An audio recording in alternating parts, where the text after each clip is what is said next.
Hello, hello, hello. Sunday. It's rare, but it's happening on a Sunday. Mostly because I think next week's going to be a bit mad as we're approaching Christmas. It's Christmas Day next Thursday, so I imagine my Monday evening, Tuesday evening, and things is going to be busy sorting all of that kind of thing out. So I thought I would come back on a Sunday night, which was the usual live stream time. It's just fallen off recently and started being Monday evenings instead. So the plan tonight is I'm going to quickly go over a little bit of the automatic door stuff, just for information for those who were on the previous stream. Some of the things I've set up with triggers for the front door of the shop. So I'll start off with that, and then I'll be moving on to some pixel art for a new background, which, as I said on the community post earlier on, is the roof of the Funky Monkeys soft play area, where Clive will end up toward the end of the game. So I need to kind of get that blocked out. So there'll probably be a little bit of SketchUp stuff, getting it blocked out in 3D in my usual fashion, and then moving that into Aesprite and doing some live pixel art. So I will crack on and appreciate that if you're catching up on this. Apologies for the short notice. I think I gave about half an hour short notice that I was going to come on tonight instead of Monday night. But yeah, hopefully we might get a few people on the stream tonight. If not, then please do leave a comment anyway if you're coming to view it back, or any questions. I don't get many questions afterwards because the group of people who usually join me live ask loads of questions during it. So yeah, please do put a comment down on YouTube, and any questions about the stuff that's going on, I will do my best to answer them. So I am going to crack on. I think everything's set up correctly. I'll jump over into Unity. Here we go. So I'm going to start by just going through some bits that I've set up here by the front door for later on in the game. On the last stream, I showed how I'd animated this sliding door to work for a conversation that happens with delivery driver. And what I've done since then, just earlier on today, in fact, I've just set up some automations for this door, so that when you walk up to it, it opens the door. So there's a little trigger, it screeches and opens, and then when you walk away, it screeches and closes, because that's part of one of the puzzles to stop the screeching of the front door. So that's kind of set up now, all working quite nicely. I have just noticed a problem.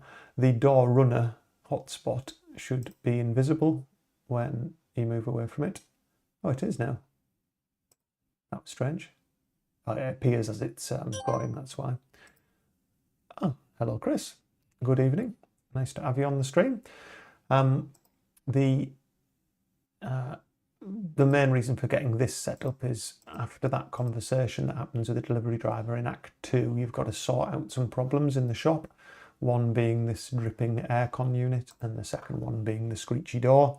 So I just needed a simple way for players to be able to access this runner, to kind of grease up the runner so it stops screeching. So that's been set up nicely. Oh, and the other thing, a suggestion, I think it was Kyle on the live stream who suggested the inventory instead of a box should be a Tesco carrier bag. So I have done exactly that. It's called Stuff, and now you can kind of trigger the inventory from this little Stuff button up there. I'm not sure if you can see that very well. Oh, actually I can't zoom that at the same time. But yeah, you can see there the little stuff icon that has been done since the last stream as well, amongst a couple of other little bits and pieces I was trying to clear up, tidying up some code, tidying up some variables and stuff. So that was all I was going to talk about tonight to do with this scene. And yeah, it is really a simple setup. It was the little trigger area using one of these trigger 2Ds, this thing here, so trigger 2D. That gets set up changed its default box collider to a polygon collider so that I could actually just do it kind of near the mat when he's in that area. It comes with a trigger action. I actually then created another trigger action, so I can have one as he enters and one as he exits, and a really simple script just to play the animation of the sliding door open, to enable the hotspot of the door runner, and then to play the dialogue screech from the NPC door, which we set up last time, which is this kind of invisible NPC, which lets us do the screech text across the screen. So that's all set up now. That'll become part of a puzzle chain later on, because there'll be customers in the shop by this point, and the screeching door will become a pain. Just wanted to get that out of the way. So that's that set up. What I'm working on tonight, side alley from quite a long time ago. On stream, I think I drew this all on stream. Apart from some of these extra details, you'll see there's like a load of debris and things, and I've made the bins all mucky. I've added all lighting to it now, some bin bags and bits and pieces. So it's kind of nice and moody, the lighting for it. I've got some Unity lighting in there to light the sprites as he goes under that. So that's all set up. What I want to do tonight is eventually you end up getting this ladder down and end up on the roof. So I need a scene for the roof, and that is going to pose me some wonderful problems, not least being able to see off into the distance. So from this nice low level, I don't have to draw into the distance, but once we get up on top of there, that is going to be a bit of a pain.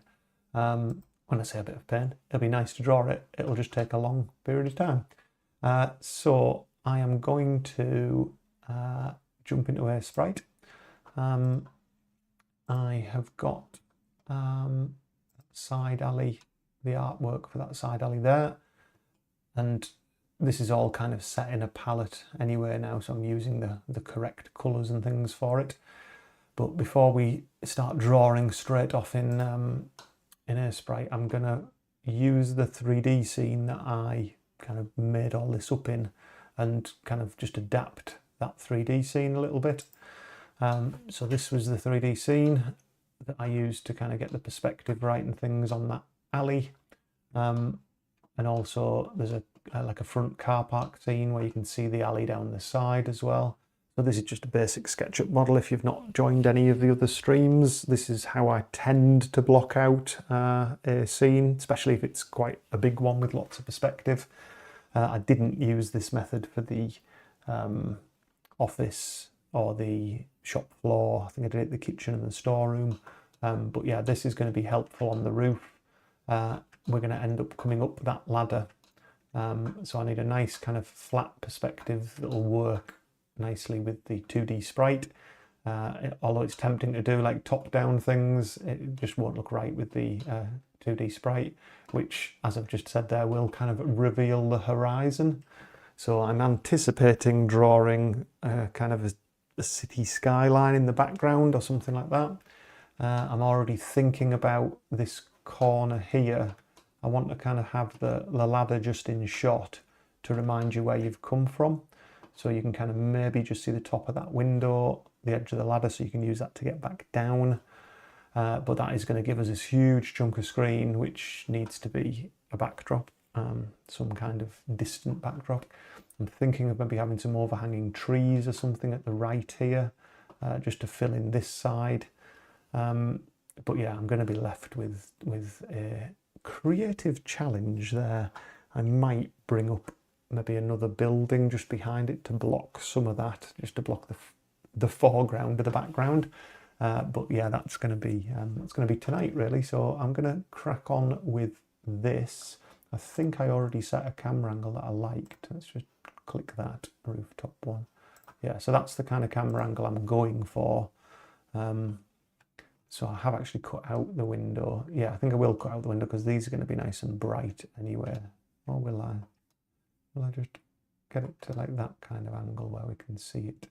Yeah, because it'll just give a nice glow. It'll help players work out where they are, because they'll see that and remember it from the previous scene. So let's just update this scene.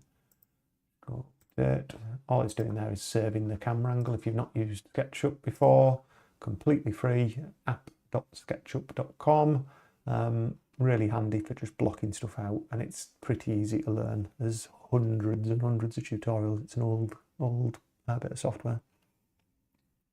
So if you've never used it, in a couple of days you can get pretty proficient in it, I think. So a couple of things that I want to add some detail to this, maybe some like air vents, so the kind of things you couldn't see from the other angle. So because you're low here and you can see these two skylights, we've obviously got kind of creative freedom to do quite a bit with what's on the roof. Oh, I've just noticed something else is down there. You can probably see that. I need to draw one of them at some point for the shop, but maybe not tonight. So let's think about a couple of just visual interests, something that gives us a bit more perspective. I want to get maybe some kind of aircon unit or something like that. So let's attach it to that bit over there. Just trying to block out some extras really, just to make it a little bit more interesting up here. So something that maybe has a and I've learned my lesson now from doing this. A lot of this is really just, I'm going to draw over this straight away once I get it blocked in. So some of these lines are often a bit overkill, especially when I'm doing loads of parallel lines that look lovely here in 3D, but when you come to the pixel art, you're left with a few pixels to represent these, but it just helps sell the perspective and things, I think. All I'm going to do with this is just fill in some dark bits as if it's like a grill like that, and we'll maybe pull out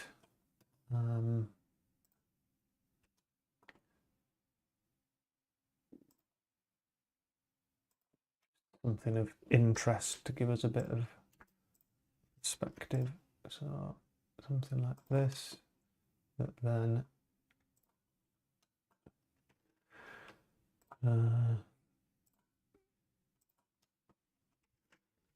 can come into the foreground and just sell that perspective a bit more.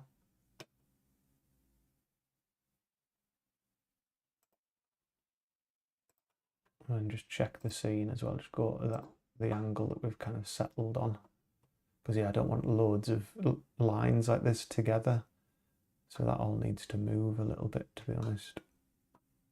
It needs to come further out and do that. Otherwise we'll get a load of fighting between those things. And it also kind of defines an area that the character can walk in. It'll walk up this path. Oh, someone phoning me. That's never happened before. No idea who it is. Decline. There we go. Hope it wasn't urgent. I'm sure it won't be if it's a private number. Right. Let's stick another little aircon unit there.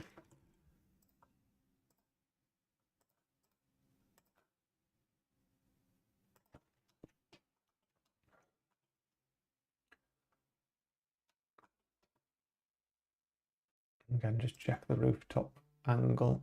See what that looks like. Yes, it'll be just on the edge of the screen, that, and it'll help block some of this off. So that looks all right, I think.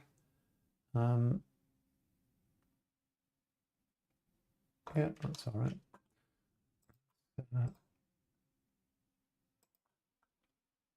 Give that some lines across it.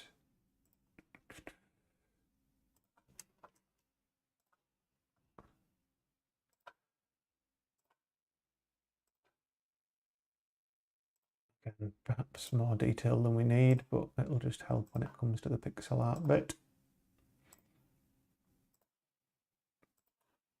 And then just fill these in. Something like that, that'll do. Actually, something that could be useful to block some of the sight lines might be one of those kind of fire escapes. So let's do that. That's something big that'll block a sight line. Let's put it, actually, let's have a look from there. Can maybe put it here, center screen, about that high. It's gonna be locked, so it's not hugely important, but it'd be nice if Clive walks behind all of this and can kind of go over there. It'll give a real sense of 3D in this scene, I think. So let's stick as if this was a...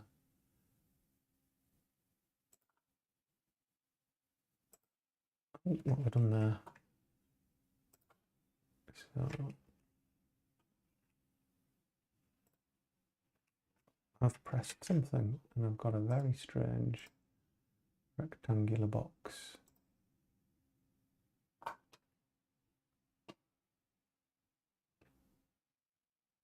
So if that was kind of that size,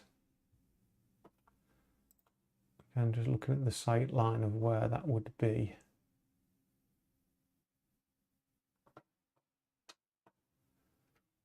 Maybe needs to be a bit bigger.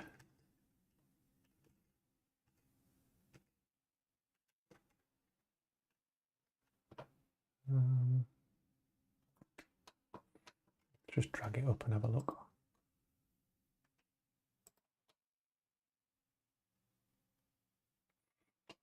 It'll also give us a little bit of a scaling help. We'll take this out.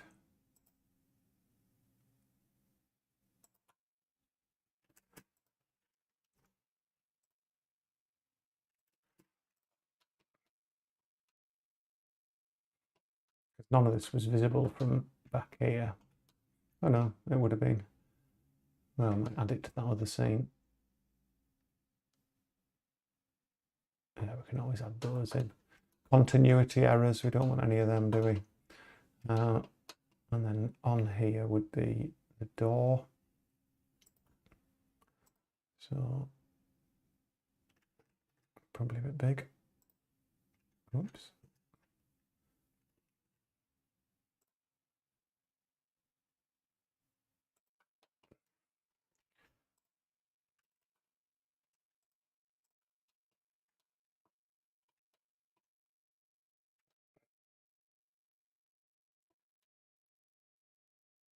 Yeah, it's just going to help break up that background a little bit. And similarly, we might put, I kind of need a wall along the back anyway. So let's add that in.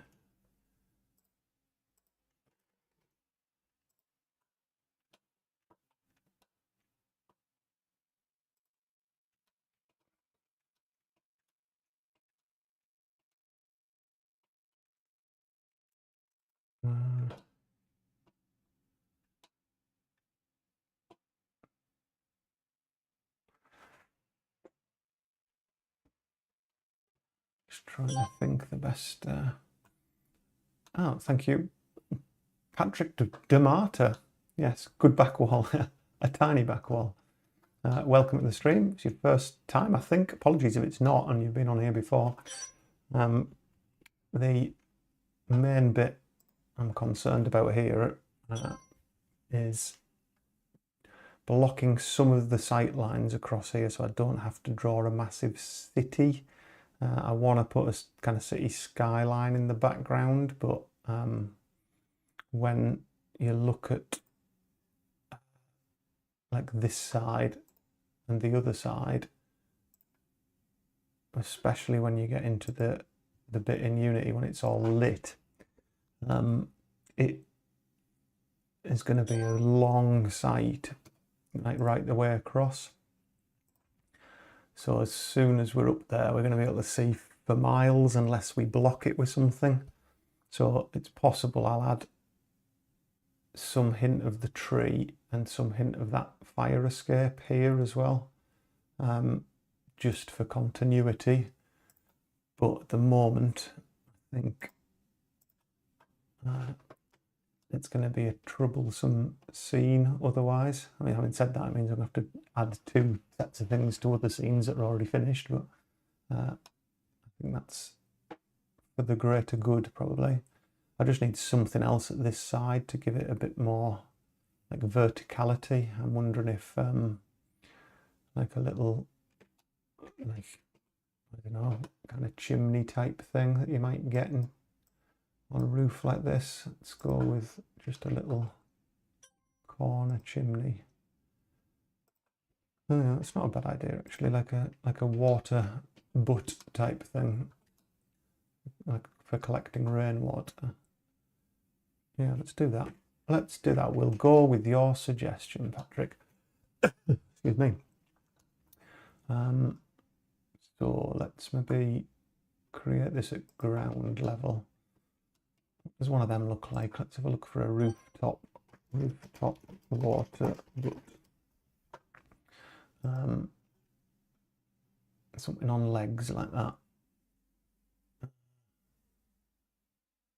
Kind of one of these kind of things. All right. So let's just start at the ground level, so I can stick some legs on it and things, and we'll start about big.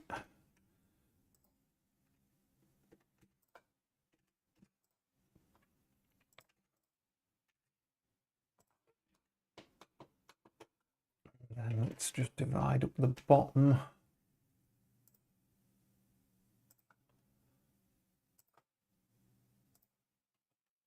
Stick a little, I think what tool it was, would have been better to do that the other way around actually.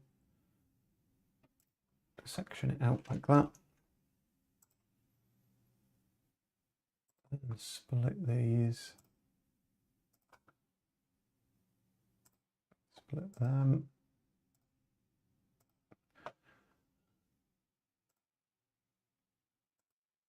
I mean, as I was just saying before you joined the stream there, Patrick, like all of this is a bit overkill because I end up drawing over it anyway in pixel art. This is just to help like block out my scenes, get the perspective right, and I find it quite quite a creative way of coming up with the right spaces. Just because sometimes it can be really hard to just start drawing in pixel art because it's so time consuming. You kind of want to make sure that what you're drawing feels right, and for me personally, like doing it in 3D first gives me a better kind of cinematic sense of the space that we've got to play with. So that's kind of water butt-ish, isn't it? If that's a word. Something like that. Well, maybe let's just grab that whole thing and make that into a component. Water butt with 2 T's.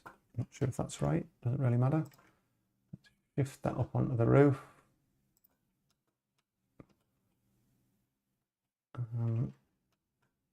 Give it a bit of a spin. Get some of those legs in. Check the camera for the rooftop. Yeah, I mean, it gives us some visual interest either side of that, so the character can walk around. All right, yeah, the process so I just use SketchUp because I can block out a scene like this, and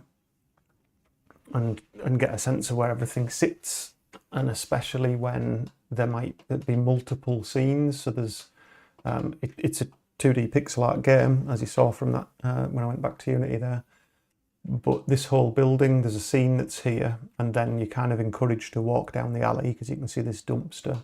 So then there's a scene in the alley, and then you'll work out how to get this ladder down, and then there'll be a scene on top. So I just find this really helpful to visualize the scenes, what's going where, and what bits I need to draw. And then I ultimately, as you'll see in a minute, will export this at really low resolution, because the resolution of my backdrops is tiny. What is it? Just because I'm going for that really like retro feel for them. Completely forgotten where you go. Canvas size there. Yeah, so 320 by 180 pixels. So the export from, oh, there's one here. There you go. So there's like really low res export. It's literally pixels, and then there's unfortunately no shortcuts, Patrick. It's then hand drawn over it with an awful lot of layers. In the case of this, foreground's not an awful lot, but the background, you can see all the different layers here. So yeah, it's just a matter of building it up really slowly, bits at a time. It's all hand drawn, really, including the shadows and everything else, the light beams, and then I just add a pass of other lights if I need to in Unity to just make it come alive a little bit more. So it is, I think, almost time to just export this, because I don't want to put too much more detail into it. I think we possibly have a couple of boxes or things just in this corner here. So something down here I think would be useful. Not sure what kind of things do you get on roofs. Open it up to those on the stream. What else can we get on a roof? We've already had a dead pigeon in a shop, and we've already had some other slightly dubious things, but we can always just draw them in. I'm just thinking if there's anything that needs a bit of perspective. Yeah, probably in this foreground corner or something that can fit here. I mean, there's kind of enough going on there, I think. I wonder whether anything else could be added to that. I might end up having something on the wall there, like a fire escape thing. A couple of antennas, yeah, like a, or maybe a satellite dish or something like that. That might be doable. Having said that, the one thing that's really, really difficult to make in here in SketchUp is like spherical things. But thankfully, little tip, 3D Warehouse, and it's all free, part of SketchUp. Let's just search for satellite dish. There you go, a couple of satellite dishes. We're just going to use them for the general shape. What have we got? That's nice and basic. Just download that. There we go. That was nice and easy. That's how you 3D model, Patrick. That's the quickest way. Don't just use somebody else's. All right, let's just scale that up a bit. I think it's actually off slightly, but let's just give it a spin. If I just go scenes, go back to the rooftop camera, just so I can see where that is. Because again, it's something I don't want to be ending up adding loads of other things to those other scenes. Because in theory, you might have been able to see that there, the satellite dish. But we'll worry about that later. Maybe just push it down a little bit further so that I don't want loads of continuity things I have to fix, basically. But what we could do, just to add a little bit of detail, let's put like some kind of little box there. Old wasp or hornet's nest. Yeah, we could have something to get in the way of. I mean, I haven't actually written the puzzle. I mean, there doesn't have to be a puzzle for every location, but this rooftop bit, there isn't so much a puzzle as kind of in just getting down to looking in these windows to see what's going on inside this building. So perhaps we could do something where it's trying to maybe unlock the door, because I'm not gonna, the door's going to be, there's some dialogue involved with kind of getting into here because it's at night, it's shut. The front door's got a little buzzer intercom system on it, and that nobody's responding to that. So you end up round the side alley because you see the light, you end up on top of the roof, and then he's actually going to end up going through these skylights. But yeah, the natural thing for, I guess, a player might be to try for that door. Do you know, now I've moved the camera to that corner. That's quite an interesting corner as well, because we still have the ladder in. We'd have the satellite dish. Would that be better? Is that a better angle? Maybe that's a more exciting angle.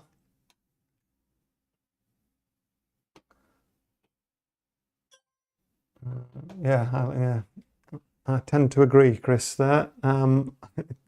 It's maybe, you can definitely see the fire exit better. This could all then be dark, because I do like to have that like dark foreground bit in it. You could then possibly even see one of the street lights out the car park, and then this is doing a lovely job of blocking a lot of the skyline. So maybe that is an idea.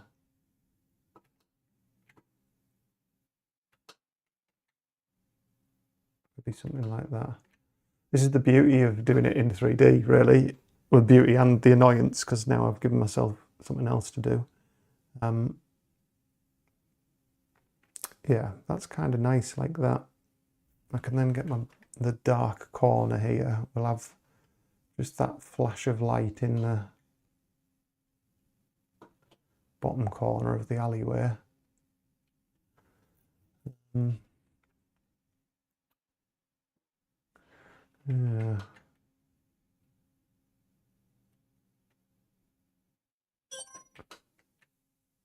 Not sure now. It actually isn't, Chris. The goal, I guess the player's goal would naturally, because this will have like a fire exit sign on it or something. The player's goal is to get in the building, and that will be driven by the narrative. So the natural assumption would be that you would try and get into that door. What's actually going to happen is you're going to end up looking into there, and you can see something going on, a meeting of strange people. And then there's going to be a little cutscene where he tries the window and he actually falls through the skylight, like smashes through the skylight and falls into the building. So the puzzle might be around the door, and I haven't really fleshed this out yet in terms of what will happen, other than he kind of needs to arrive from above, like in a surprise and a shower of glass and things into the meeting that's happening below. So it's kind of a bit of the finale piece towards the end of the game, like an exciting like lead up to the last scene, really. So I think having that door there, and if we have a little green like glowing exit sign on it, like fire exit type thing, then that will drive people over there. But people will look into these first because the character will be stood here. But I like that view there, so I'm going to save that and update this scene. So that is the view we're going to go for. I think that's much more dynamic, a bit more exciting. Yeah, and in fact, yeah, the door is like the red herring. You'll try and go over there. You'll take a first look at these, and then I will devise some way where you're trying to open these, because you realise you can't get in the door, where he actually leans in to look at it and then kind of slips forward and smashes through.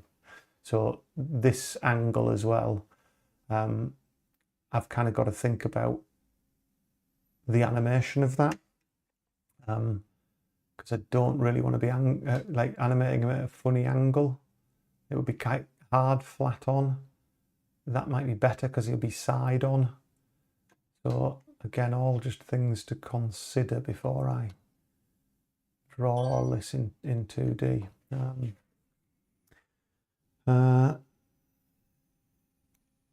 Yeah, I mean, I think that looks all right like that. Let's save it, update that scene.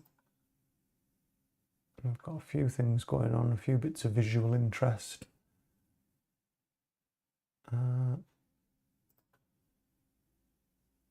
Yeah, I'm going to go with that. We're going with that. So we'll save it like that. We're going to export it. Although you don't use export, you use download to get a PNG.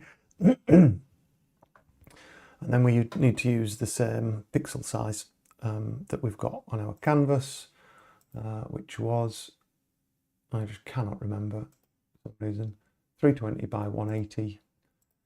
So 320 at the top by 180 side. And then when we export that, it will be a really trashy low pixel PNG. So export that. Pull that into my folder of stuff. Well, actually, no, I can just drag and drop it into Aesprite. So in Aesprite, I'm going to create a new document, which is 20. Oops. Well, actually, no. You can just load this in. So there's your low resolution version of it. We're just going to clear the whole palette. And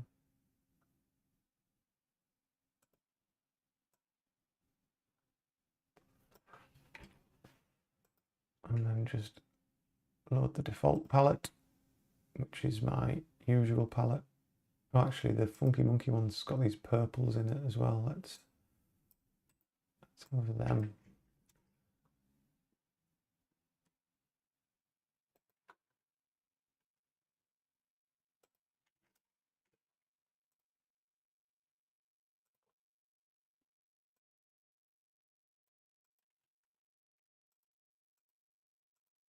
These two purples. Yeah, I'll probably end up copying and pasting some things from the other scenes, to be honest. So let's save that as into locations, Aesprite.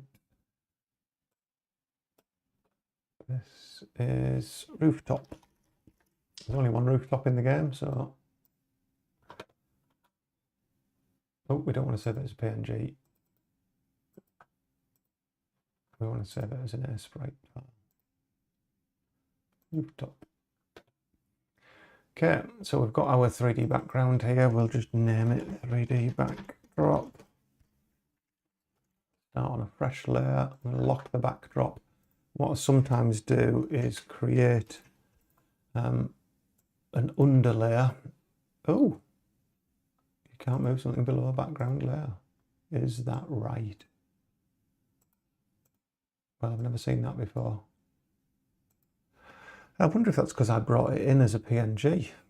Strange. Well, we'll select it all, we'll copy it, we'll make a new layer, we'll paste it on that layer. We'll try. It's not behaving.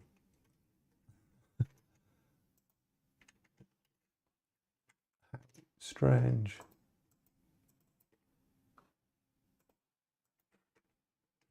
There we go.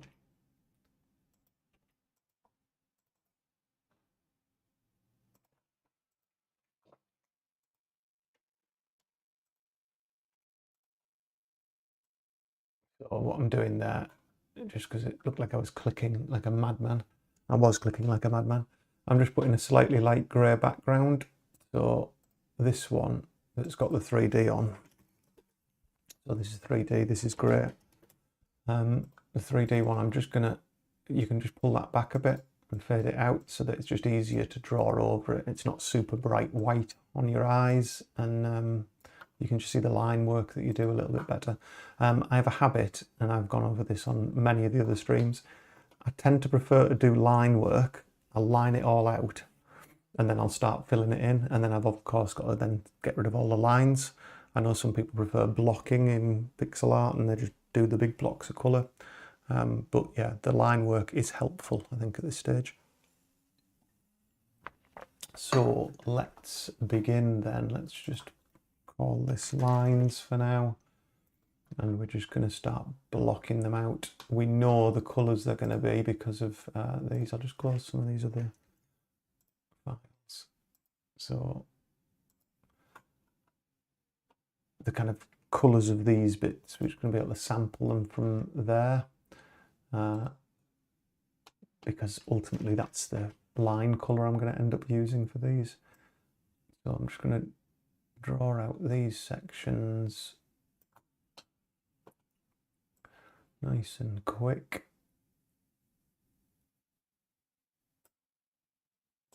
I mean, so much of this is so small by the time you get to look at it. But it is handy, at least if they're in the right colour. We can just fill them afterwards. So that like lower bit, I'm going to close that one, so it's only that one that I want to deal with really. That kind of lower light grey bit, it might end up being a bit darker grey. The bottom half of it. I don't also use just the stuff in the palette, especially with these dark scenes where I need a little variant in colour. It's quite possible as well, this wall here, I'm just going to completely black that out. I mean, I'll end up putting some detail on it. It just ends there. The Unity scene just covers that little gap actually. But this brick wall, it's probably going to be this colour, I would have thought, this dark like breeze block colour that I've got there. So I'm going to do the line in that, and then I'm just going to fill it ready, because that is kind of how dark we're going to be dealing with. Similarly with this one, I'm going to fill it. I'm trying to learn from my other mistakes and just sample that.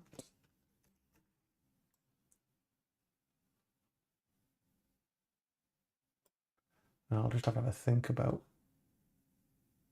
these bits are going to be darker because if you like the moonlight or whatever, like top light we deal with, means that this top bit here will be lighter. You can see there's a very slight difference between those two. So looking at the trim's even darker. So slightly darker there. Let's line that bit out.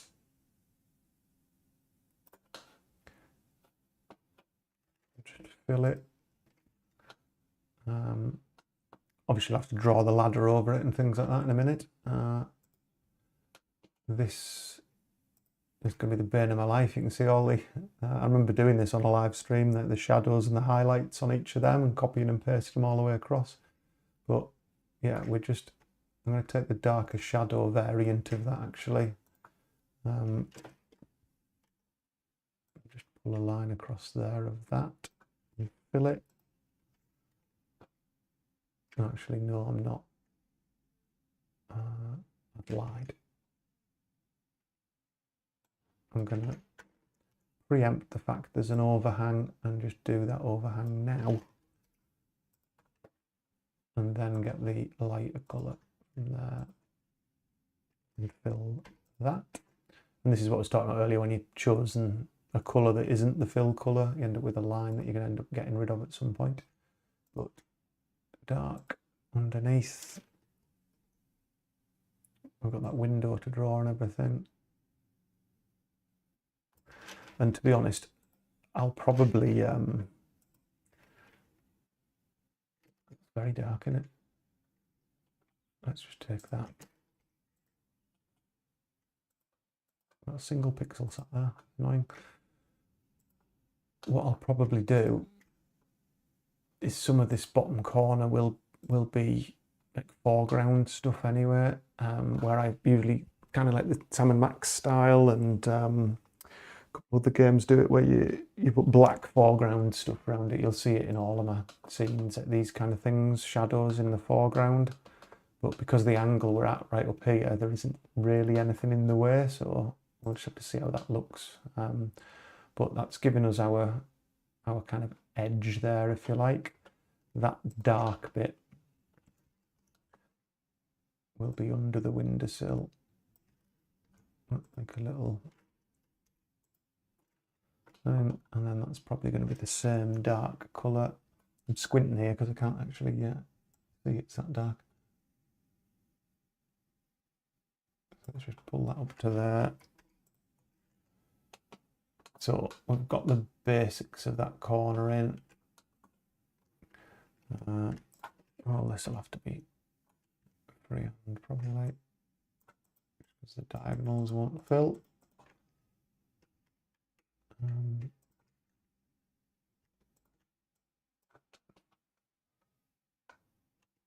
this will probably be darker.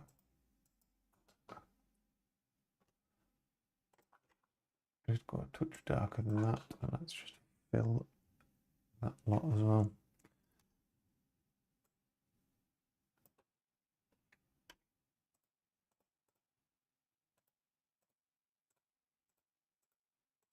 Yeah, so there's me going over the lines that I just did.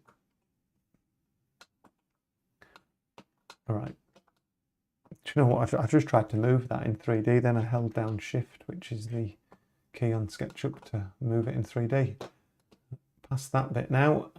Right, so we want some edges on here.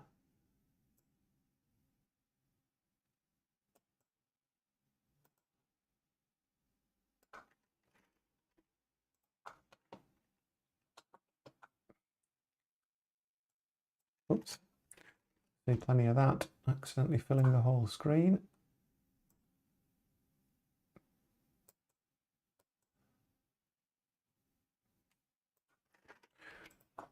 And you can see how, I mean, the 3D stuff was really helpful, as you saw at the start, just getting the angle right, choosing what that angle is going to be like. It's really, really helpful for that kind of thing.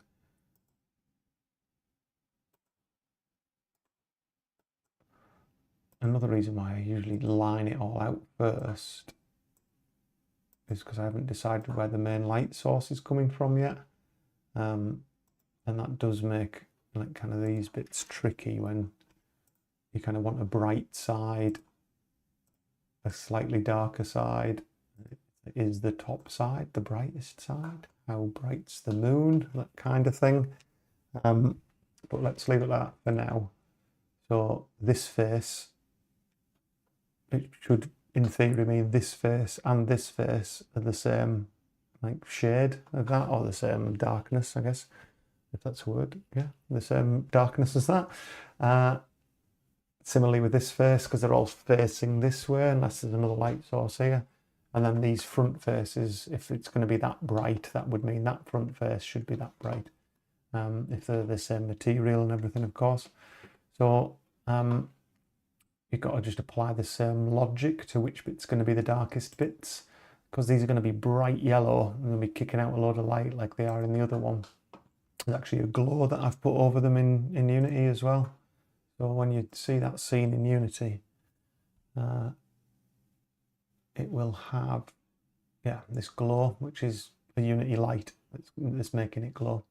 So the same thing is going to be applied to that once we get up there. So I think these edges probably need to be darker, like a darker material, but it would still, taking this lighting, mean that this side would be dark or darker than the front side. So let's go with that. Easy enough to change it, it's just trying to avoid extra work if we can. So let's line that in the dark.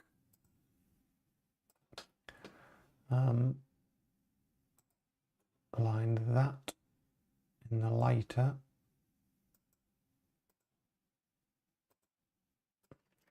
Just give that a fill.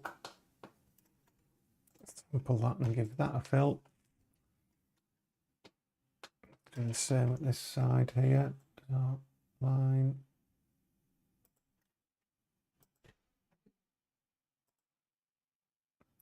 And I sometimes, I might regret this. It's also something else you'll hear a lot on the stream, lots of regret. Certainly like that, when you end up with a line isn't quite straight. My tip, make it straight. Because wherever you've got jaggies on pixel art, it always looks a bit uglier. They should be straight, really.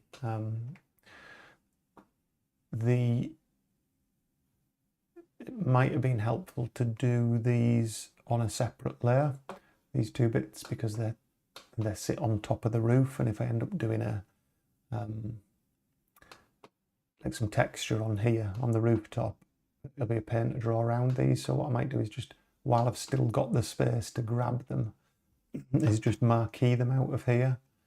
So M marquee tool, try that again, third time lucky. Let's just grab right up to the edge of them, cut them off that layer, create a new layer. Let's just call this skylight, paste them onto there, and let's just finish them off on a separate layer. So grab that colour,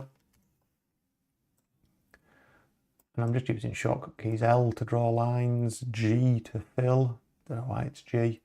I've got Alt, I can hold down Alt to sample a colour, and I can hold down Control to just flick over to the eraser if I've made a little mistake. And I got some of those tips off. It was, there's lots of YouTubers who do pixel art in Aesprite, and it was just like a Aesprite basics tutorial which taught me how to use it, because I couldn't use this 4 months ago. It's the first time I'd ever used it. I'm just looking at some of these jaggies here as well. You can see how we've got a couple of steps in that. It's really not going to matter if it isn't exactly straight, but it'll just help a bit if we just straighten it up so it's one nice continuous line. It'll just look, I mean, the perspective's not quite right on it, but it really doesn't matter. This one's a bit jaggy, but I think we'll leave that as it is. So going with the theory of this box, this is probably going to be brighter, not forgetting that we're going to end up with that really bright yellow light in it as well. So the colours of these are all going to be really weird. In fact, let's just get the yellow down. So the yellow is going to sit in there. And again, you can see what I mean by these, like the step of those. It'd be nice if that was just straight like that. It'll look cleaner. Pull that up into there. Yep, it's not going to matter so much, because when that's bright yellow like that, that'll be all you'll be seeing. Oops. Here we go again. Undo. Line tool.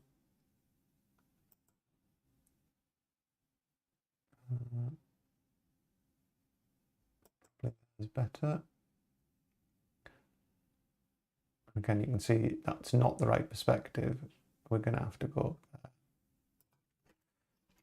But yeah, all adds to the charm when it's got nice pixelated bits in it. Minimize that out of the way. So we then need a secondary line of grey, which is probably the same darkness as this. It's going to end up being bright yellow because it's probably going to reflect off there. So if we just go to the yellow part of this and just make it a bit yellow.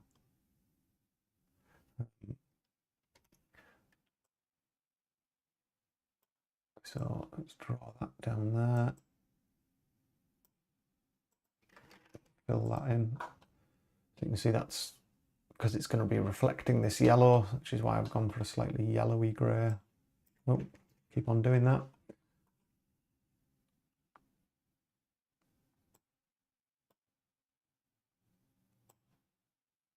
again, I'm just trying to find the, we're dealing with like 2 pixels of thickness there.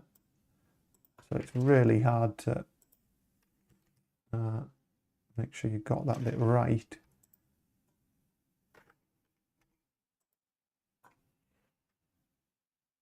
But that looks all right, I think. Similarly, this front bit is going to be even brighter. Again, taking this thing that everything from this front face is light and everything on the top is lighter. So this front face is light. This is going to be making like glowing up even more because of the light inside the window. We don't need to do that bottom one. We do that top one. It's too high. Go inside there. Fill that. So yeah, get the sense that it's grey, but it's reflecting this, so it's slightly yellow. I remembered to press L that time. First time for everything. Yeah, a bit messy, but it needs to be like that. I think I'll just have to do. And then the last choice is just how bright we do this, like the top face. That's what it was before. Let's just come up a few points there. All we need now is a line across the top. Kind of want it to be flat, but it's not going to look right if it's flat like that. Actually, just take it up to there, and we can maybe get away with a flat down that face there.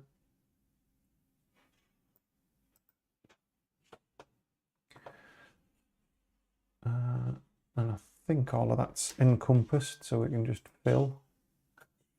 So yeah, we're getting there.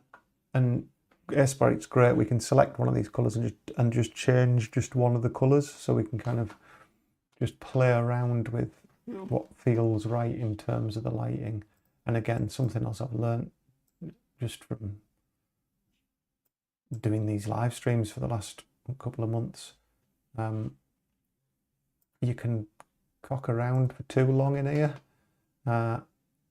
Ultimately, once you get it into Unity and start adding Unity lights and things like that, that's when you really need to start fiddling and coming back here and fiddle. If it doesn't quite look right at that stage, because trying to match the lights and the lighting and things here is just a bit of a waste of time, because you're going to get it into Unity and it's going to look different anyway. Right, let's crack on. I mean, that looks ugly as hell now, but we can fix that shortly. I think given how dark, like the contrast of these, it'll possibly have to change a little bit. Let's look at that. So that's where it is at the moment. Let's just come up a little.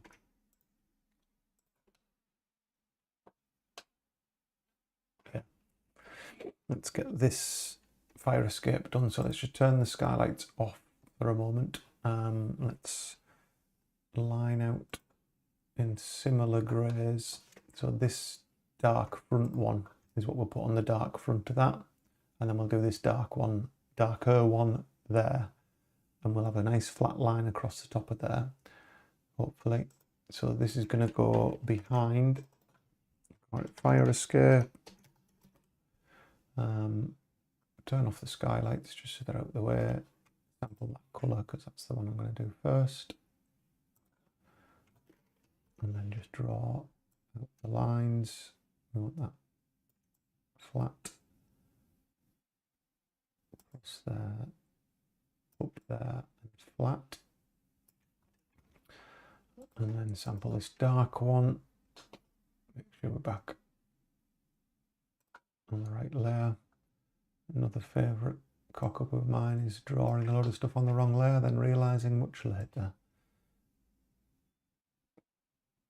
Gonna make that flat. And it's really handy that like a lot of the detail gets blocked here. So you don't need to worry about the bottom of the door because we can't see it. You don't need to worry about whether the perspective looks right because we've purposely blocked that off when we is our angle. So fill that, fill that. Let's bring the skylights back on. Is that all looking all right? The door itself, let's just, I think it's going to be dark. Just going to fill that in like that, but then hint at, it's not a good blue.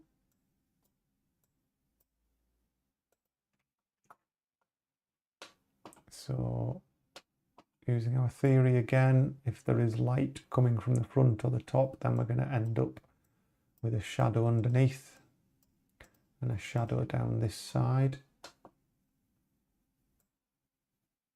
That's all it needs to be, really, just to give it a bit of like depth to that. So let's get some of these foreground bits sorted. Let's go back to the lines layer. We've already kind of set a precedent for the colour of that, but I maybe want to make it a similar colour to that there. It might just be a bit bright when we come to look at it. It might just pop into the foreground too brightly, especially with that really light bit on the top. Yeah, I'm not totally sure about that.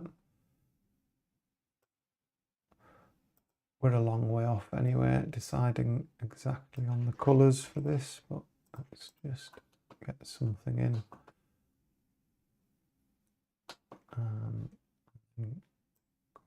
There.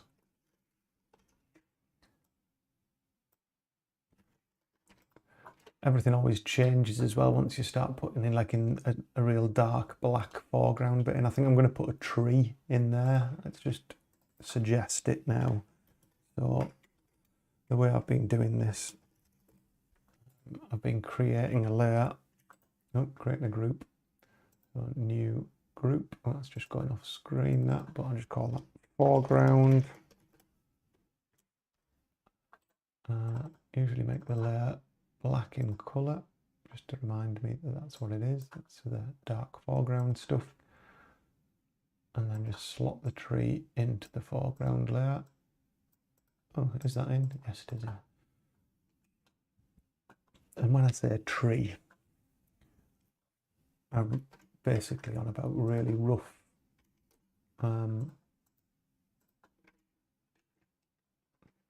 like blocking out of something in the foreground like that.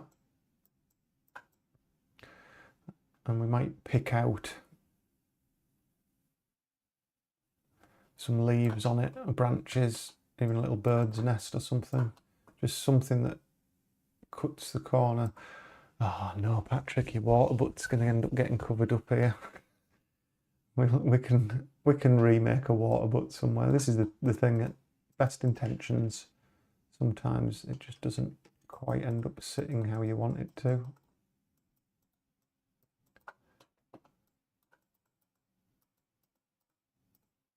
So just something like that for now. And I do need to think about, like, would you have been able to see that tree from here? Perhaps. But yeah, it's all interesting anyway for a player when they come to a new location, and there's some visual interest there. This side, they'll obviously have the ladder and things on there that are going to add some foreground detail. But I mean, the bit I'm avoiding, clearly, is this massive cityscape in the background. But I'll have to think about that. Right, let's finish blocking out the rest of this roof. Yeah, I've got a feeling these are just going to be too bright. This would all be much darker. I just don't want to use the same colours as this top bit. Let's make sure we're not on the tree layer, because I'm an absolute doofus for doing that. Let's go back to lines.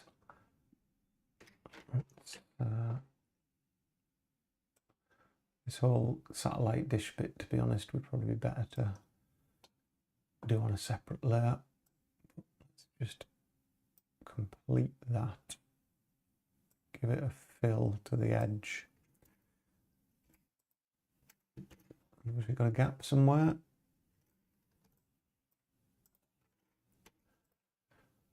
And then it's going to end up with like a really dark bit down here, I think, where, I mean, again, sometimes it's maybe best just to simplify. Sometimes get caught up trying to copy exactly what we did in SketchUp when there's just no need. Whoopsie daisy.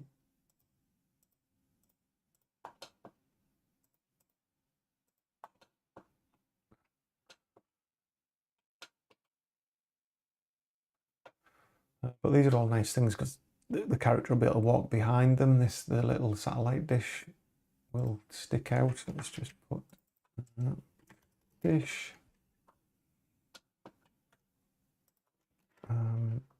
Oh, I very rarely use the circle tool in Aesprite, but there's the reason why, because I can't use it. Doesn't particularly matter if it's not squashed right. Actually, be probably better not to be the angle that it was, because we get some real weird jaggies if it is. So something like that will be fine.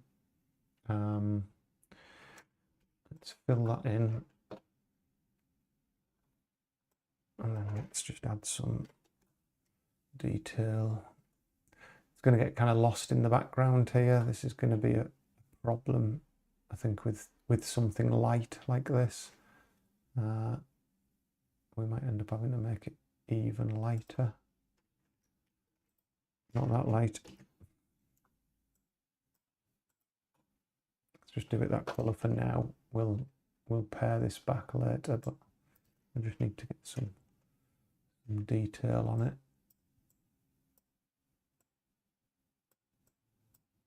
We have some kind of little box on there.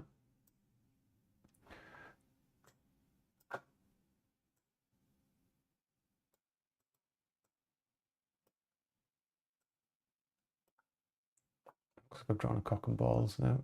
It's no good. Let's just do that.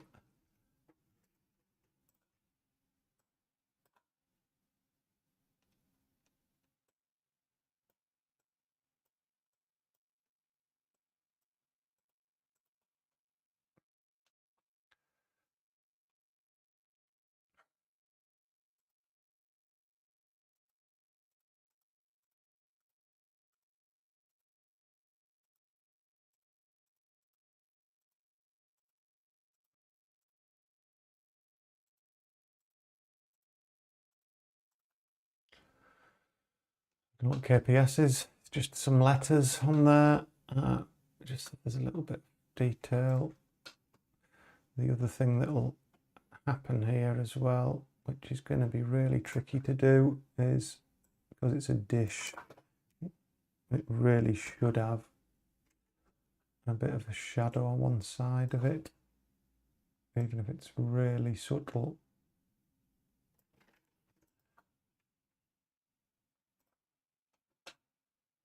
Can work that out in a bit. And that's the nuts and bolts of it, really.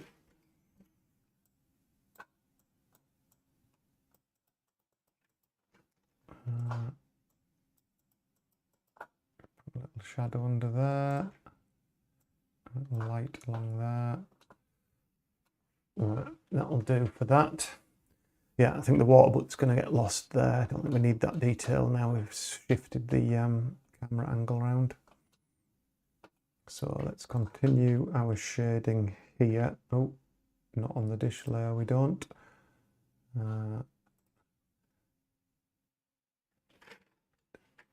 So we're just going to tidy up these edges. So yeah, I've done quite well actually. You see I drew those lines just with a set grey beforehand. I usually on the stream just completely forget and end up doing this on every single line I've done, so this has gone quicker than usual. The other thing I tend to do off stream is just like tart these up a bit, because it can't be particularly exciting watching me place individual pixels. It's very rare that I do live pixel art. I tend to do the Unity stuff on live streams just because there's a bit more involvement with people who are watching. Just because there's usually quite a few questions about what's going on once we get into Unity land. So I suppose what I'm saying is don't always expect pixel art, and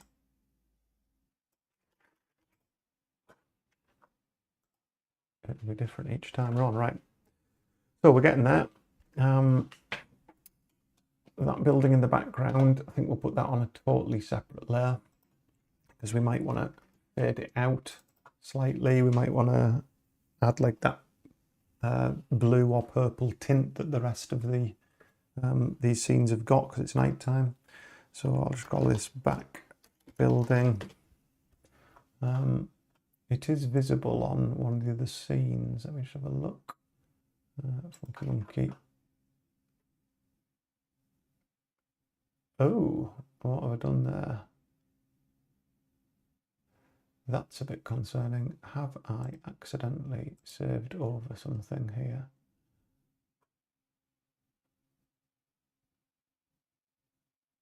Funky monkeys, open.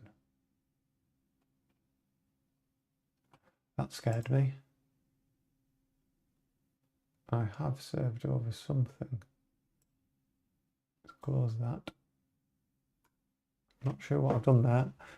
We'll have to check. Luckily, I use Git and I back these things up each night, so I can always go and find this scene if I lost it. Yeah, so you can see this roof here, this grey roof. I haven't added the detail to this one. I drew this on stream, I think. I spent most of it doing this cool car with the semi-transparent windows that you can walk past and things. So I spent loads of time down here and not a huge amount of time on all of this. So I've still got to do all the shading. So there's no shadows drawn on that at all, no highlights drawn other than the edges of things. So I've got quite a bit of work still to do on that, but this building is the bit that we're looking at from the top, this side here. So this is all the same blue panel as the other side. It's like this colour, but it's further away. So I'm going to make it the dark version of that. So we're just going to do as little as we can on this one because it's so far away, it doesn't really matter. You can just make that a solid fill. Just have another little look. So it is like a light grey along the top of there. Again, it's going to be, we're going to have to just compare it with the other greys we've got going on in the scene. Otherwise, it might just look too bright. Fill that, and then the roof is this colour there. We're probably going to have to add some more detail to this roof because it's a bit boring like that. Maybe we can stick an antenna or something on that.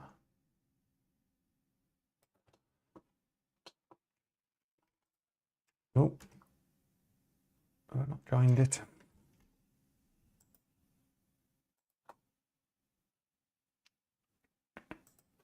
Oh, of course I haven't.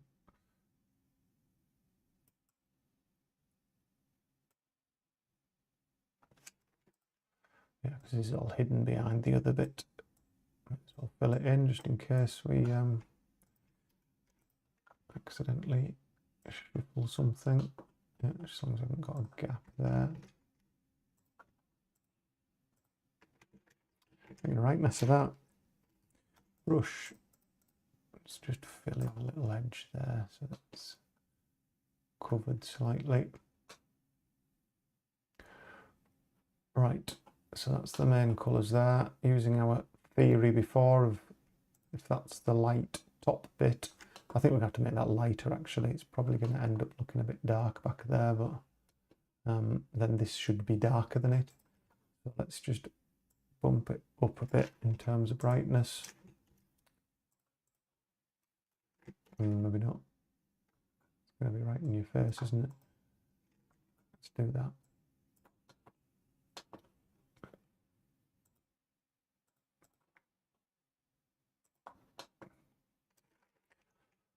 I'm just going to pull that out of sight, whiz it along there, fill that in. And I probably won't bother with that. A little bit of detail that was back there, it's unnecessary. It's going to get a bit messy, I think. There's like enough going on where these lines are all crossing here. And even that little line of blue back there, I'll just cover it, I think. Just to simplify that area out a little bit. Okay, I think though we need a bit of light on top of there.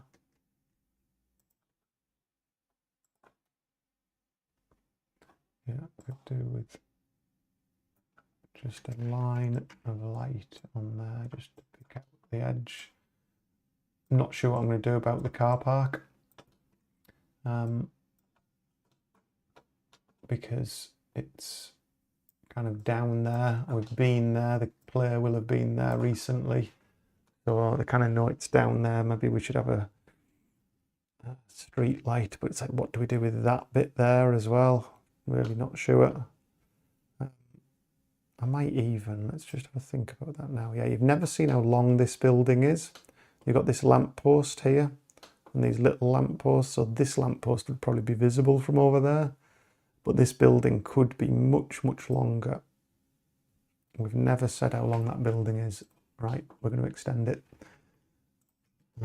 Even though in the SketchUp file, if you remember, it's quite a short building. Because we framed this like that, we've no real idea how long it is. It could be like right the way out here. So effectively that's what I'm going to do. I'm going to just make it look a lot longer. Won't make a difference to the player, and will make a difference to us, so because it'll give us a lot less to draw.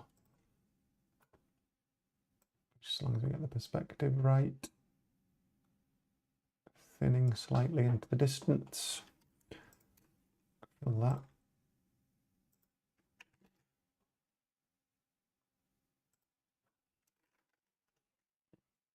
Yeah, it just solves us loads of problems. That saves us a load of time. Blocks a bit more of it. We're going to have to put a little bit more detail in there. Like this the little stripy bit. That'll have to happen. I'll just suggest that end point of that.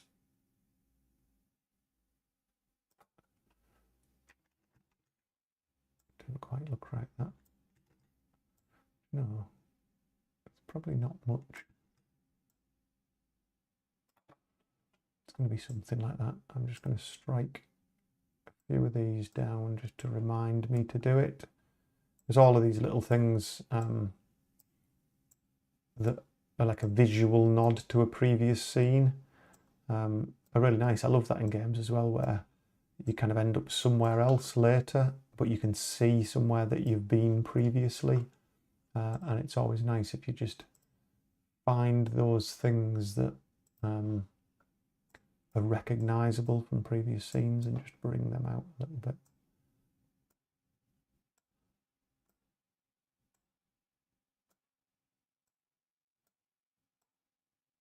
I think all that's behind there, isn't it?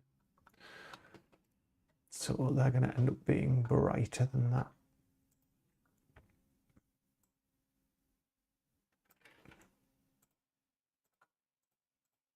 We can sort out shading and things later, but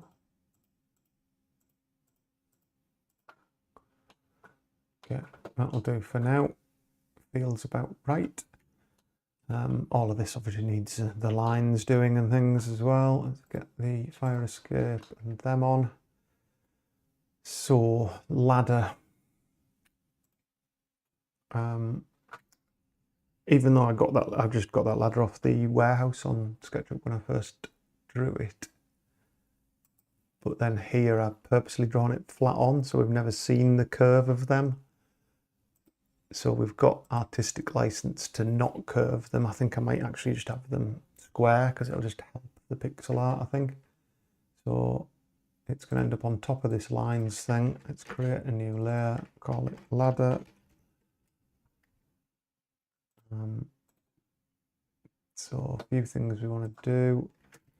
Let's have this little concrete landing bit.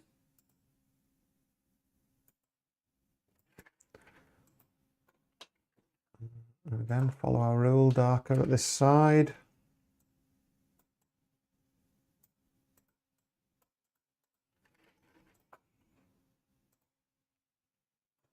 So that's where the ladder's going to land.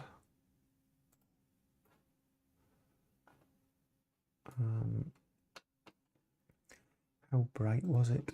Oh, wrong one. It was quite bright, wasn't it? I suppose it would be like shiny metal. Yeah, and there's the relative difference. It's darker than, that's the colour of the ladder. So we're going to have to go much brighter when we're up here. So let's just, it's going to have to be pretty thick, I think, for it to read as the ladder. I want to keep those lines straight if we can.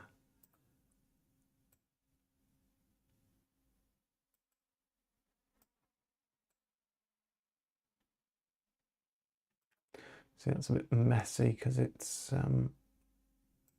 in perspective. I think we're just going to have to make them really thick, and then we're going to give us some space to add a bit of shading to it as well. That kind of thing. A nice thick line across there. Okay, it's going to be right at the bottom of the screen. We're not going to animate the character onto it. We'll just have it so that the player starts here, and then you can click on it and it'll fade out and come back to the other bit. So let's turn that back on. Let's look at what we're dealing with here. So we want to, first of all, it can be darker. So let's fill it in a bit darker. In fact, it can be much darker. Darker still. It's going to end up with, I mean, a lot of this stuff, I end up making like a shadow layer on top of all of it and just painting black, and then I can dial in how dark they need to be. But I have made this mistake before. If I don't put some shading on this, then it can all look a bit flat. So just where you'd expect light to hit the top, just add some light to the top. It'll help us to define that edge as well.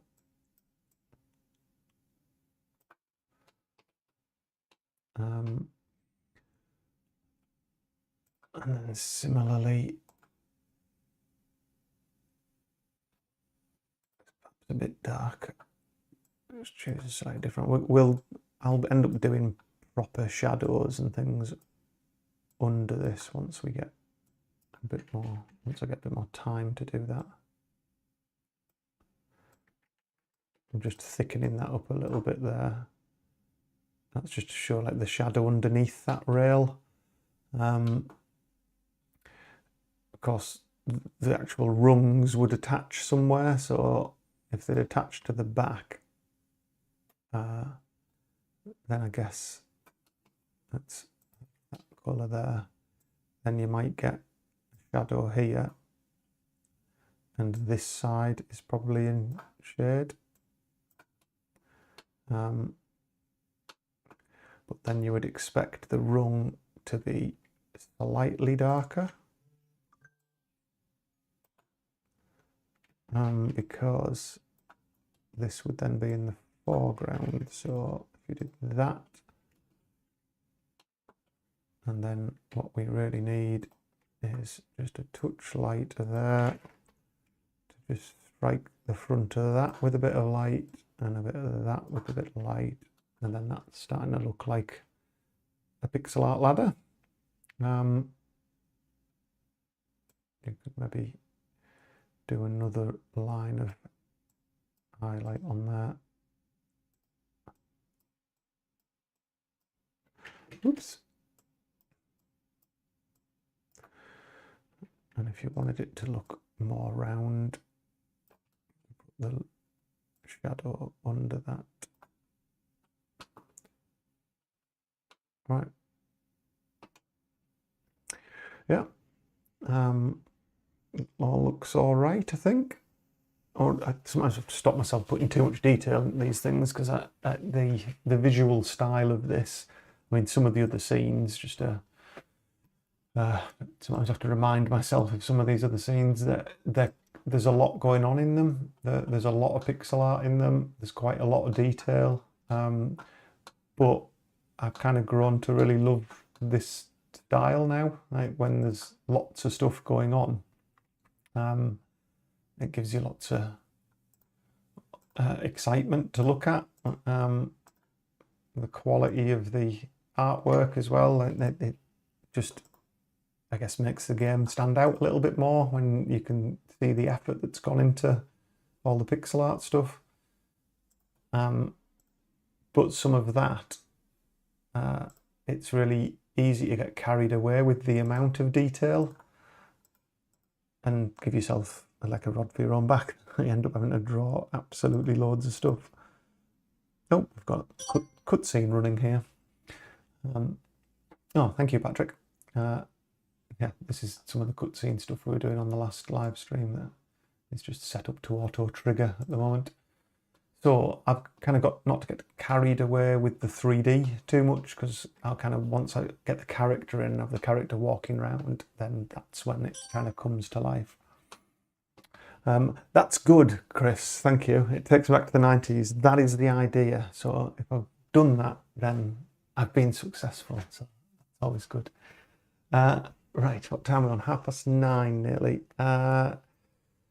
Let's get the last bit of this blocked in, because I'd like to get the character in and try and just get some walkable areas set up. So what we need to do is get the roof done. So that will be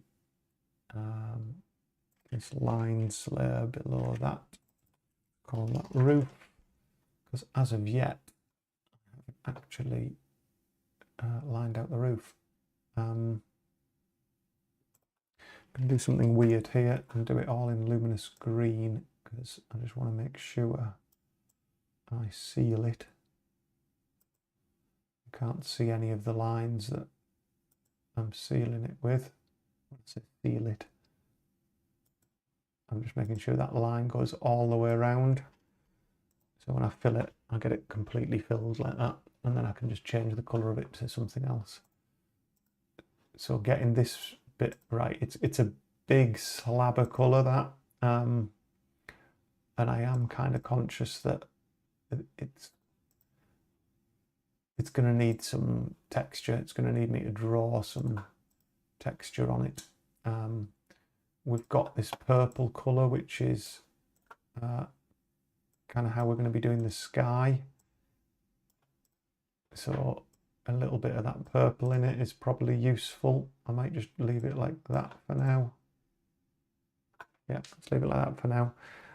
Everything's probably going to end up with a bit of a purple tint. These grey things here are obviously too bright.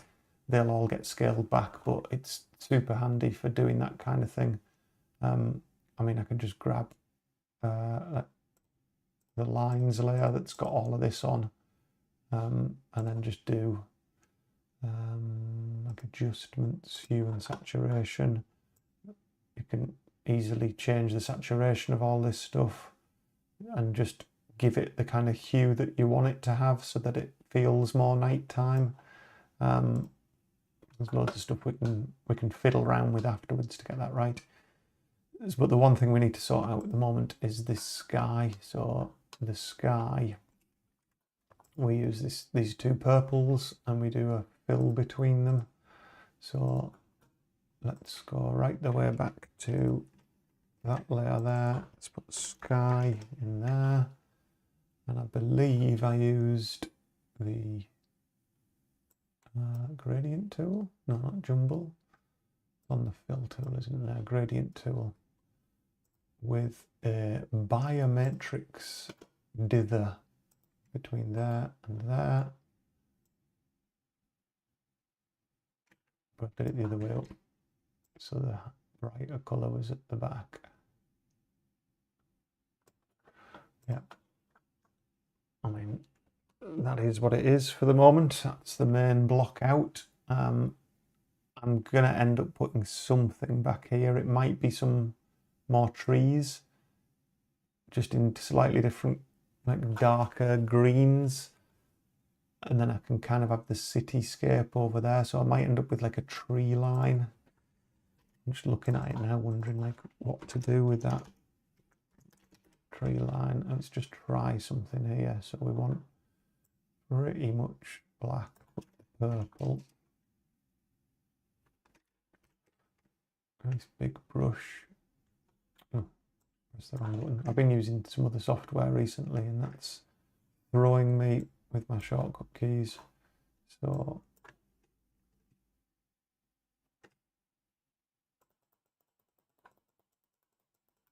just trying to get some foreground, background, as I called it earlier. Something just to give some shape.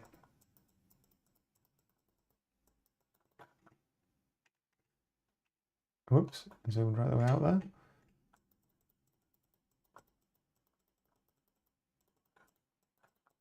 I don't even know what these are really. Like trees, bushes. That looks all right actually. It just gives us a bit of height.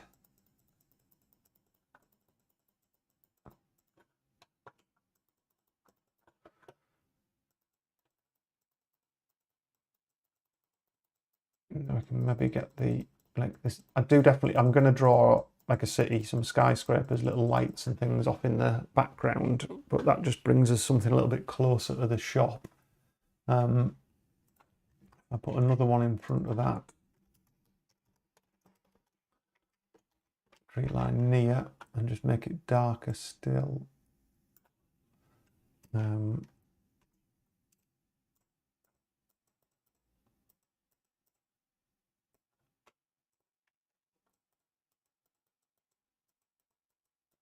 There's this idea that you kind of grade things off into the background and then they look further away.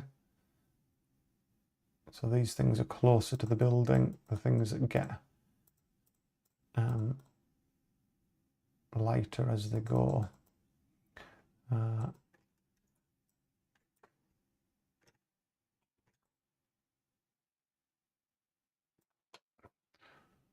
I think that'll do for now, just so I can get this into Unity and start having a play around with it.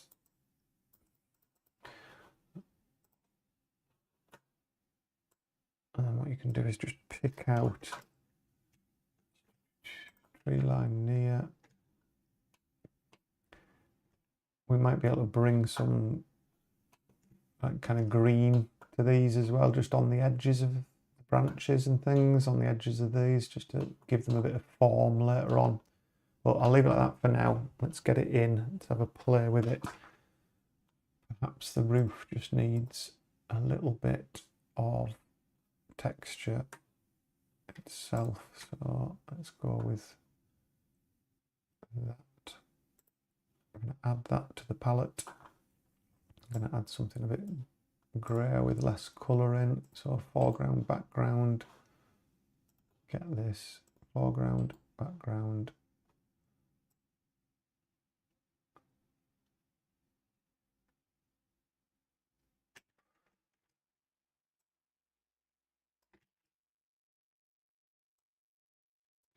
I mean, once we've got shadows and things, these are all going to cast shadows. It'll feel different then, but I think just a little bit of texture on it for now might be helpful, just so it's not such a big slab of colour. Right, that'll do. That will do for now. Let's get that exported.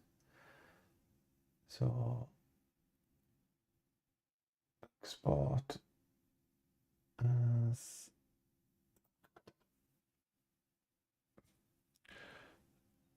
the reason I've gone silent is I'm trying to think and talk at the same time. Some of these things need to be separate. So the skylights, he's going to be able to walk behind the skylights, so they're going to need to be separate. And the dish. So let's move this up. So the dish and the skylights are going to be things that he can walk behind. They're probably going to need different. I don't think we're going to let him walk through this gap in the middle, because that might cause some weird Z fighting because of this angle that we've got. So the skylights are probably going to come together. It's similar actually in the scene in the shop.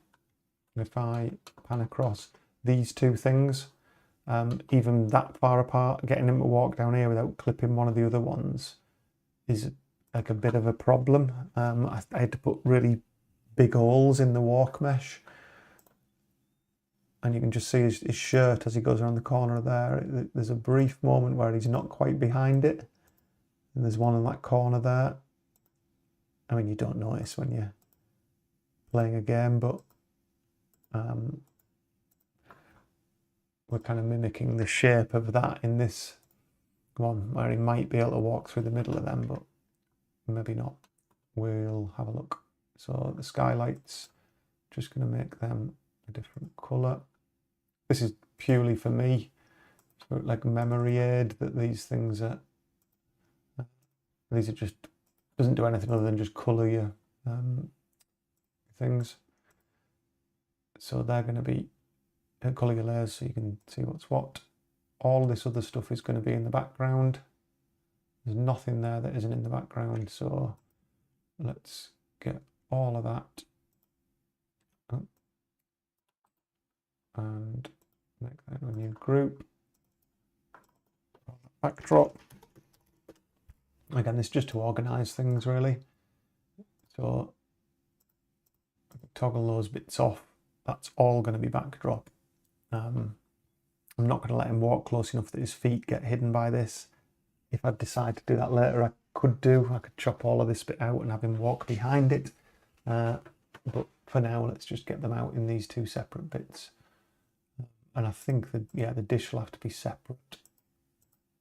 So let's do all those exports then. The foreground's not a bother at the moment. The foreground's effectively part of the background. So let's get them out like that. File, export as. We're doing just the one, the visible layers. Send that to my sprites, rooms. Oh, need new folder. New folder. Rooftop. Let's call this rooftop backdrop. Can't spell backdrop. Background. Rooftop background. Save. Export that. And then we'll hide that. Hide that. Do just the skylights. File. Export as. Rooftop. Skylights. Save, export, and then the dish. Export, rooftop, dish. Save, export. Right, we've got all of our bits. Save. Let's get over to Unity and create a new scene for it. So, open scene. I have got a scene called template scene there. I don't think I created a rooftop one, did I? Sometimes I created them on other streams and completely forgot. So, right, yeah, it's just a blank scene. If I click play on that, this is worth doing, setting up a scene with the basics in that you need. Little walkable area, main character, spawner, all that kind of stuff's all there. So, in the set geometry, this backdrop, we just want to replace that with our new backdrop. So in my sprites, exactly where you just saw me save that. Oh, hello cow. you've joined us just at the end. Yeah, you can catch up as usual on YouTube. I will try and republish this straight after the live stream. I usually try and get it on this evening. But as you've just arrived, Kyle, and it's on screen, I took your advice from last week's live stream. We now have an inventory icon, which is a Tesco bag called Stuff. So another great suggestion from Kyle there. So that is now the inventory icon, which lights up when you kind of go over it as well. It's just a PNG that's semi-transparent and a PNG that isn't, and a little bit brighter. So another great suggestion from the community that gets built into the game, which is I'm all for. Right, so I'm just importing this new background, what to call it, rooftop there. So we need to set the pixel dimensions of all of these. These are all, and select all of them, go to my importer. I've got this pixel art single preset that you see me use every time we do this. Just apply that. That just makes sure that there's no smoothing and that we get the nice pixels coming through. So now they're set up to be used as sprites. I can go to the backdrop and then go and just swap out. Oh, I don't need to do that, do I? I could just find it, rooftop background. So there's the background. We then want to add our skylights. So drop them into the set geometry list, reset the thing, and then they'll land exactly where they were on the scene, which is incredibly handy. Don't have to mess them around. And it's because I'm exporting PNGs the whole size. So the asset is the whole size of the frame, so that when they all line up, I've got this set geometry thing that's at 0, 0, 0. I scaled it at the very start of this game just to choose the size of these things because I wanted to use that 320 by 180 resolution, but obviously that's tiny on a HD screen, so they scale up but they don't smooth. And just for Patrick, who's joined us this evening, for his benefit, because I've banged on about this quite a lot, what I did in the import settings here, there's no compression on them, and there is no filter. By default, Unity will pull in a PNG and put bilinear or trilinear filtering, and it'll just blur all of those lovely pixels that we're trying to maintain. So no filter, no compression, because they're tiny files. We're talking about a few K. This is a game that will load and run really quickly on even on crappy machines. So by having that, I just saved all of those settings as a preset there, which is pixel art single preset. I've got a sprite sheet version for cutting up sprite sheets as well, but really they're the key things. So that's in position. We need to do the same with our dish. So rooftop dish, drag, drop, bring it to the top, and then reset the transform. Bosh, it lines up perfectly where it was. Yeah, that's how I did it. It was eyeballed. See this 3.4, 3.4? That was really me just scaling the whole thing so that it covered the edge of the camera, so that there's never a gap around the side. So we lose a tiny bit of pixel work. Not that I mind. It ends up fine, really. And because that, when these things scale, the point filtering it's not being trilinear or bilinear filtered. You get all of the pixels as you wanted them. So let's get Clive in. Let's get the walk thing done. So we've got our Navmesh here, walkable area. Let's edit the walkable area. I'll just give us a bit more room here. I normally work, this is an ultra wide. When you see me looking down there, it's because I've got the streamer bot chat there for Twitch and YouTube, who comes in on that side. I normally do this full green on my wide screen, like ultra wide monitor, but it doesn't leave me much screen space otherwise. So what I'm doing here is just pulling out the walkable area for the character. So he's going to be able to walk to that corner and all the way down here. Doesn't have to be exact. This little thing that I drew, ideally you should walk behind it, but I haven't put it on a separate layer, so I'm going to stop him from walking behind it, just so I don't have to cut it out. Similarly with the ladder is not on a separate layer, so I'll just do that for now. I think what I'm going to do, I said I probably wouldn't when I drew it, but this ladder and this wall, I will probably put them on a separate layer like I did with the skylight, so that you can walk down here.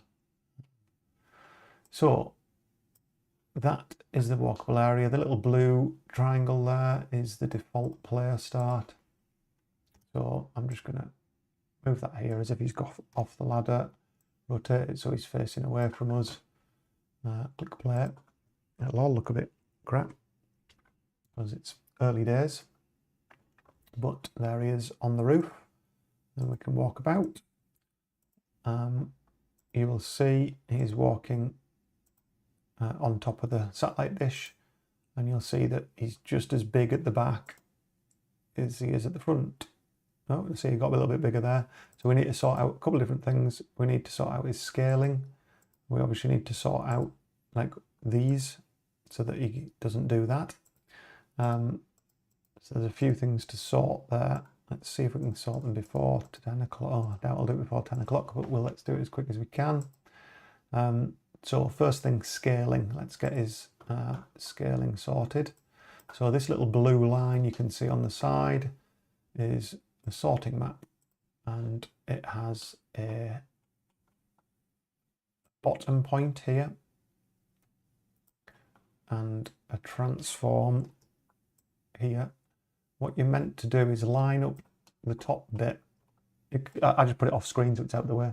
You're meant to line up the top bit with the furthest back in perspective bit that the character walks to, and then line up the bottom bit with the closest, so like this edge here. So long as you've got them covered, like roughly to them, and then what the two sorting areas are. Oh, hang on, where is it?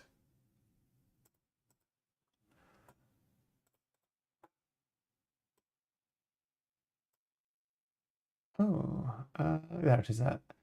Instead of using animation curve, it's easier to use linear. So the start scale and the end scale, the percentage size of the character. So this is the end scale, I think. Yeah, so you can see the positions updating there. So when he's down here, he's going to be 125% of his default sprite size, and when he's up that far, he's going to be 73. So we're going to make that smaller because he didn't seem small enough. And then we're just going to play and have a look at that, see how that is. So now he looks a little bit, maybe a little big, maybe not. Looking at the size of the ladder, but he's definitely too big there. So look, if you the height of the doors, the dead giveaway. So we need that. But then again, I didn't really draw this. I didn't draw that door when I modelled it. So this is what we were doing at the start of the stream, Kyle. We've gone all the way from SketchUp to scene again. This isn't a correct door height. I do have like a Clive sprite that gives me a rough door height. So that door was probably right. That might be a bit small. So that is something we're dealing with now, that I didn't accurately do that in the first instance. But I still think he should be smaller when he's back there. So let's... this linear one, but it was on animation curve. So you can make it, instead of doing a straight line between 125 and 60, let's make that 120. You can do a curve, so it's like when they're going over hills and things, so it can get bigger and smaller and things like that. But here, linear is all we need to do. We'll do it to 50 there. Give that a little quick whirl.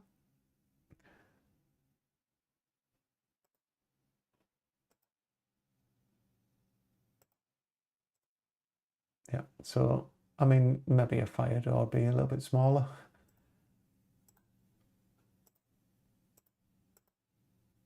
Yeah, I like the difference in scale. So this is nice. That's where the animation is going to be from when he goes through one of them. Yeah, I might even do it from that one. Make him a tiny bit smaller. Let's do it. Let's go down to 40 and see if that's too small.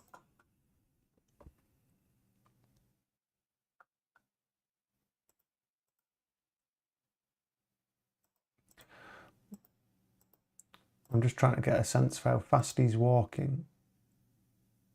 Whether it's he's too small now, isn't he? Yeah.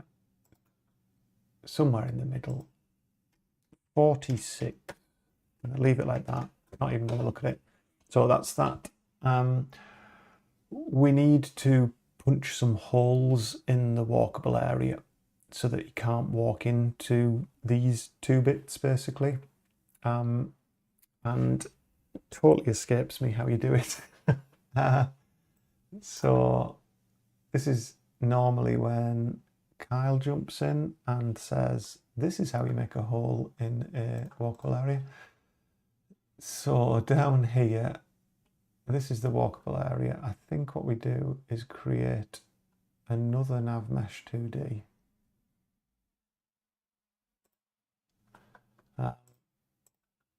Just call this skylight hole.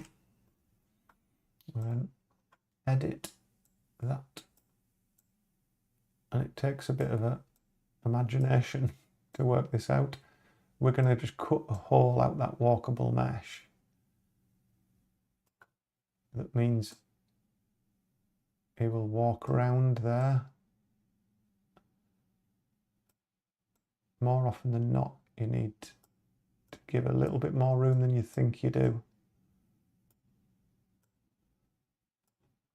But you can kind of cheat the perspective as well. I tend to just round off some of the corners so it never gets stuck on the Navmesh. Right, something like that.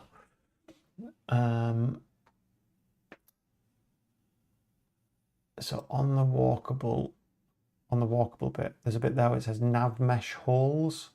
If you click create new hole, it then asks for a polygon collider that is the new hole. So you can then drag that hole and drop it on there. And I'm just going to use them. Oh, I just dragged the wrong one on. So walkable. And Navmesh can't use his own polygon.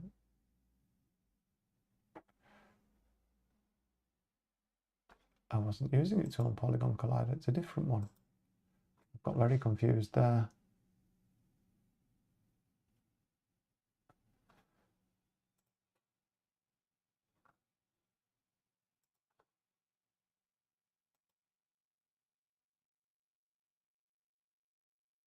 I think that's worked. I had to click bake there, by the way. I was just getting confused about what happened. Because I'd used a polygon collider as part of a Navmesh, I think I should have just created a polygon collider separately and done it. But it looks like it's cut it out the walkable area. Let's have a look. Oh, before I do that, the skylights, we need to set the sprite sort point is center at the moment. So the very center of this is where it's trying to sort the layer height of these. We're going to get some strange effects here. I'm worried about this, but if we change this to pivot, and then have a look at the sprite editor, this pivot here that I've got in my hand, you're meant to set this to the lowest point of the sprite so it can work out when the character comes higher than that point in the scene, it's rendered behind. So obviously the issue is if he's here, he'll be higher than that point and he'll start rendering behind that one. So it's going to be very tricky to get this right. I think it's going to be something like that. That's why I might need to break these into 2 objects. I'm just trying to do it quickly for the stream, really, so we can get something done. What will happen when you change the point is that it now resorts, like repositions that based on that point. So I'll just drag them back into place. Similarly with the satellite dish, the rooftop dish, if we go the sort point to the pivot and then change the pivot to be just underneath it, click apply, and that should sort Clive walking behind that. Just reposition that. So he should now go behind that.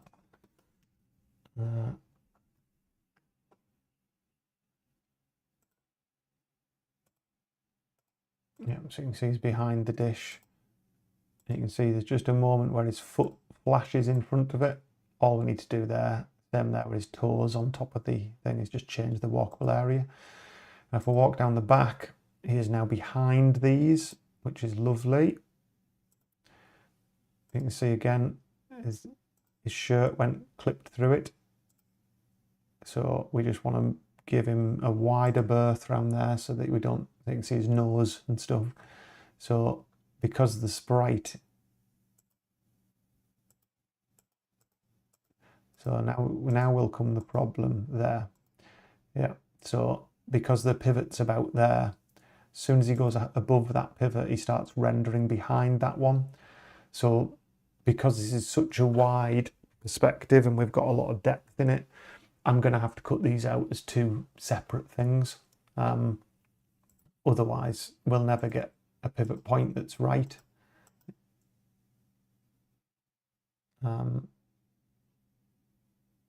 Actually, I've said that. Just had a thought. Let's just go and pull that pivot over here.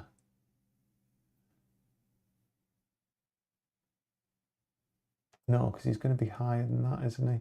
Yeah, they're just 2. In that way, he would be in front of it at that point. Maybe that's correct, actually. It's a bit of a mind melt of that. Oh, I forgot to reposition. So let's just reposition them.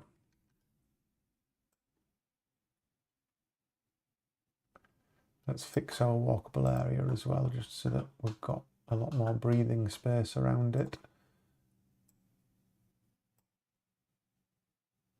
Oh, what's going on here? Just hide that. Not sure if I've done that walkable area correctly. We basically need a lot more room down here so his sprite doesn't hit it when he stops.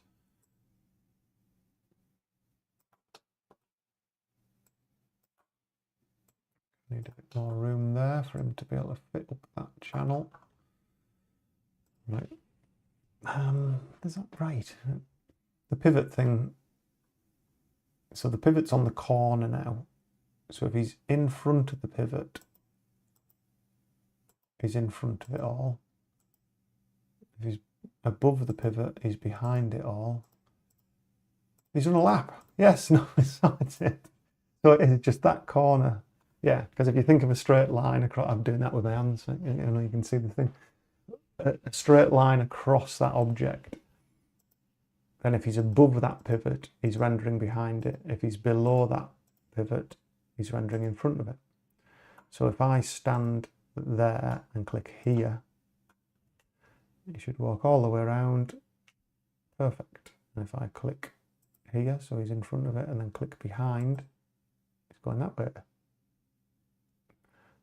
And in front, still a little bit there where he's clipping the edge of that. If I do that again, yeah. So we just need to give a bigger gap behind there. That should stop him clipping that. Looking all right, quite happy with that. All right, it's 1 minute past 10. I'm gonna need to wrap it up, I think. Lovely, yeah. Going round and round in circles. Perfect. And then yeah, I'll just, because I want him to be able to come up to this ladder, I'm gonna have to cut this front bit out in Aesprite and bring that in as a separate thing and set the pivot low so that he's always behind it, basically. But yeah, no, that's good. I'm quite happy with that. Managed to get a reasonable amount done there. Certainly more than I thought I was going to do. Not sure when the next stream will be, to be honest. We've got Christmas week coming up. I'm off work, which is great, after Tuesday. So from Christmas Eve onwards, I'll be taking some holiday. But there'll be family and everything else that happens at Christmas. So I'll get on at least once, I think, next week or into the following weekend. And then I'll have a bit of time away as well. I'm off snowboarding, which is nice, in the first week of January. So there definitely won't be a live stream in the first week of January, but I'll definitely try and get some more stuff done in that kind of Christmas to New Year period. And this scene in particular, I want to get this lit. I want to get that bit in the background that I talked about. Really want to get a